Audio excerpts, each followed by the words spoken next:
Hi friends, నేను మీ DJ. Random facts and టాపిక్స్కు స్వాగతం. ఈరోజు మనం ఒక మహిమాన్విత దేవాలయం గురించి తెలుసుకుందాం. ఈ గుడిలో శివుడు స్వయంభూగా లింగ రూపంలో దక్షిణామూర్తిగా వెలిశాడు. ఆ దేవాలయాన్ని గుండాల మల్లయ్య స్వామి దేవాలయం. ఈ దేవాలయం ఆంధ్రప్రదేశ్ శ్రీ సత్యసాయి జిల్లాలోని చిన్న కొత్తపల్లి మండలం చిన్నపరెడ్డిపల్లి గ్రామానికి 5 కిలోమీటర్ల ఆవల ఉంది.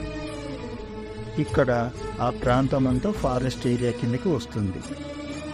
మా ఊరు ధర్మవరం కాబట్టి ధర్మవరం బస్టాండ్ నుండి గుడికి 19 కిలోమీటర్లు వస్తుంది.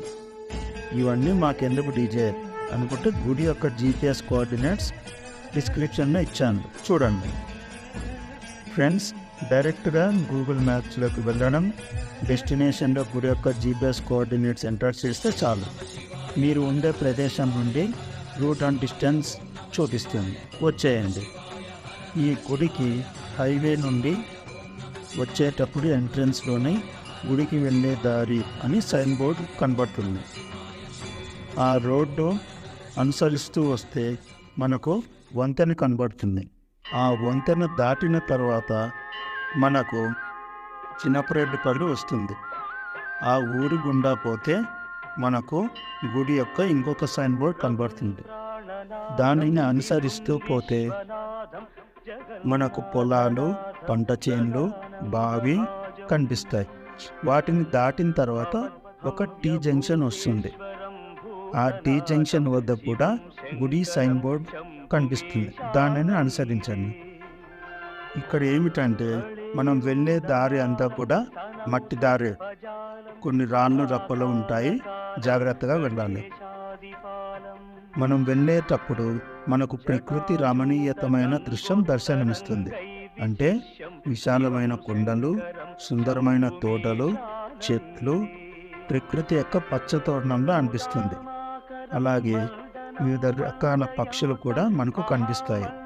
అవి దాటి వెళితే మనకు సైన్ బోర్డ్ కనిపిస్తుంది. దాన్ని ఫాలో అయితే కలికిల అమ్మవార్ల దేవాలయం వస్తుంది. ఆ అమ్మవార్లను దర్శించుకున్న తర్వాత మనం ముందుకు వెళ్తే మనకు గుడి యొక్క చివరి సైన్ బోర్డ్ కనబడుతుంది. అక్కడి నుండి 1 కిలోమీటర్ లోపే గుడి ఉంటుంది.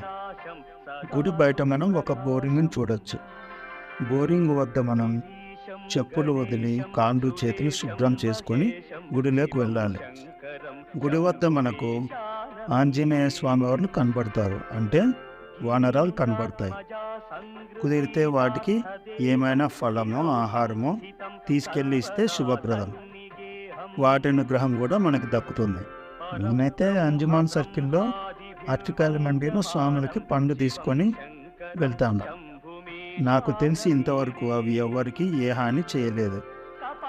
మనం పండ్లు తీసుకొని ఇస్తే అవి మన దగ్గరికి వచ్చి తీసుకొని పోతాయి.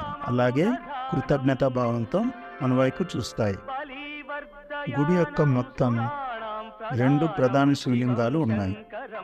ఒకటి గుడి క్రింద భాగంలో ఉండగా ఇంకొకటి పైన ఉంది. మొదట క్రింద స్వామిని దర్శించిన తర్వాత పైన స్వయంభూగా వెలిసిన దక్షిణామూర్తి మనం దర్శించవచ్చు. స్వామి లింగ రూపంలో ఉంటారు. ఇక్కడ భక్తులు స్వామిని దర్శించి అభిషేకం చేయిస్తే తమ సమస్యలు తీరుతాయని, అభీష్టాలు నెరవేరుతాయని ప్రతీతి. ఇక్కడ భక్తులు తమకు స్వామి యొక్క అనుగ్రహం లభించిందని చెబుతారు. అలాగే శివరాత్రి అప్పుడు ప్రత్యేక పూజలు, హోమాలు కూడా జరుపుతారు. పండుగ దినాలు, కార్తీక మాసం స్వామికి అభిషేకాలు చేయిస్తారు. ఇక్కడ స్వామిని దర్శించి అభిషేకం చేయిస్తే గురుగ్రహ బలం పెరిగి వాయిదా పడిన సమస్యలు, పనులు తీరుతాయని భక్తులు చెబుతారు. ప్రకృతి రమణీయతతో, పక్షుల గానాలతో, జంతువుల వైవిధ్యంతో ఇక్కడ గుడి ఎంతో శోభాయపేతంగా విరాజిల్లుతుంది. కావున ఫ్రెండ్స్, మీరు కూడా స్వామిని దర్శించుకొని స్వామి యొక్క అనుగ్రహాన్ని పాత్రులు కావాలని కోరుకుంటున్నాను. Thank you friends.